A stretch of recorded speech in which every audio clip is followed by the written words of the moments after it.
અત્યારે જ આપણે ઘરે જવાનું છે ખેતરમાં ડાંગર લેવા, પણ અમારે બગડ્યું છે ટ્રેક્ટર. સ્ટાર્ટ નહીં થતું કેમ કે 2 દિવસ ચાલુ રહ્યું હતું, તો બેટરી ઉતરી ગઈ છે. કાકાના ઘરે પડી હતું, કાકા જોઈ નહીં, ચાલુ રહી ગઈ, તો ચાર્જિંગ ઉતરી ગયું છે. તો બીજું ટ્રેક્ટર બોલાવ્યા છે ખેંચવા, ખેંચીને પછી ચાલુ કરવું પડશે. પછી ડાંગર ખેતરમાં પડી છે, લેવા જવાનું છે. આમાં દેવો બી રેડી થઈ ગયો, પણ ટ્રેક્ટર બગડી ગયું છે, એટલે હવે વેટ કરે છે બીજું ટ્રેક્ટર આવે પછી ખેંચે, પછી ચાલુ કરવાનું છે, પછી લેવા જવાનું છે. એવી છે હાલત.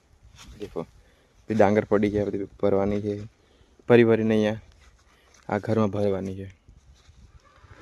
કે ભાવ કશું છે નહીં, તો અહીંયા ઘરમાં ભરી દેવાની. જ્યારે ભાવ આવશે વધારે તો પછી વેચવાની.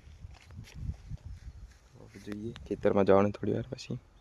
દેખો આ બધી ગાડી પડી છે, આ બધી ભરવાની છે. આ ઘરમાં ટ્રેક્ટરમાં ભરી લાવવાની છે, તો કામ કરવાની બહુ બધું કામ છે.